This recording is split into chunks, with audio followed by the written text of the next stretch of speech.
Suatu kehormatan bisa kembali menyampaikan firman Tuhan pada Bapak, Ibu, dan Saudara. Kalau kita semua senang dengan sebuah judul khotbah, saya judul khotbah saya dengan tema menangkap maksud Tuhan di tengah badai. Roma pasal 8 ayat 28, kita tahu sekarang bahwa Allah telah turut bekerja dalam segala sesuatu untuk mendatangkan kebaikan bagi mereka yang mengasihi Dia, yaitu bagi mereka yang terpanggil sesuai dengan rencana Allah. Pada waktu itu Paulus berkata, kita tahu sekarang. Dia baru tahu, tapi sebelumnya dia nggak tahu. Dimana ketika dia lakukan kebenaran, ketika dia sedang melayani Tuhan, ketika dia sedang berbuat baik, kenapa harus dipenjarakan? Kenapa harus disiksa? Kenapa harus mengalami penganiayaan? Kenapa selalu diserang sama orang-orang yang jahat? Tapi baru akhirnya dia mengerti bahwa saya tahu sekarang Allah turut bekerja. Kata Allah turut bekerja dalam bahasa asli atau dalam bahasa Yunani artinya synergio, yang artinya adalah sinergi. Jadi ketika masalah itu terjadi, Allah bekerja akan dirubah menjadi kebaikan. Jadi tugas kita yang pertama mengasihi Tuhan. Tugas kita yang kedua, tidak usah pusing sama masalah yang terjadi. Karena selama kita mengasihi Tuhan, maka Dia bisa mengubah segala yang buruk menjadi yang baik. Maksud Tuhan di tengah-tengah COVID-19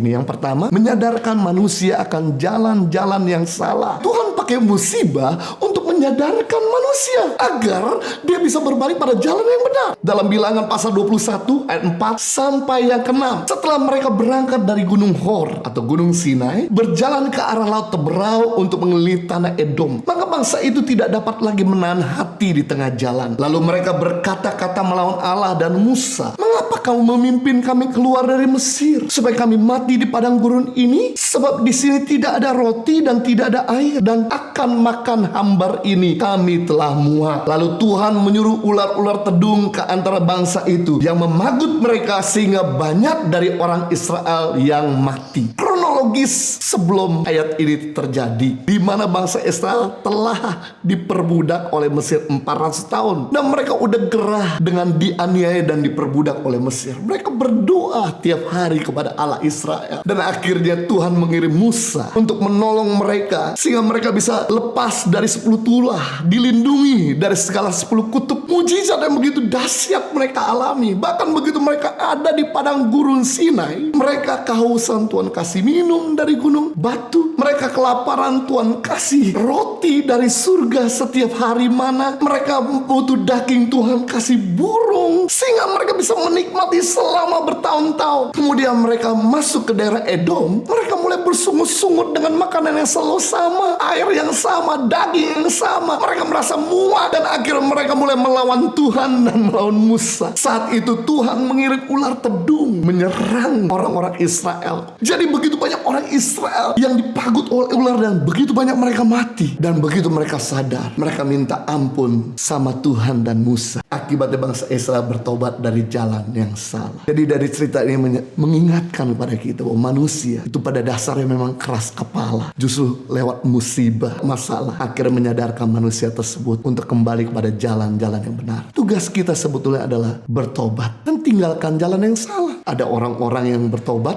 akhirnya Tuhan bisa pulihkan dan Tuhan bisa kembalikan keadaan yang lebih baik. Tapi ada juga orang-orang yang tidak bertobat, akhirnya mereka mengalami kematian dan kebinasan yang sungguh mengerikan.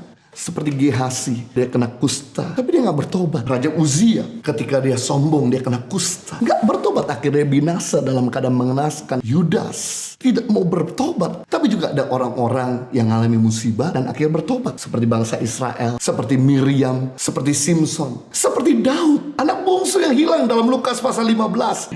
Apapun keadaanmu hari ini, kondisimu hari ini, kalau memang kita tahu bahwa kita berada di jalan salah, mari kembali kepada Tuhan, maka Dia akan memulihkan keadaan kita. Jangan kita seperti Gehasi, Raja Uzia, dan Yudas yang tidak bertobat, akhirnya mengalami hal yang lebih buruk. Kendala yang benar-benar di tengah laut, ya mati mesin sih.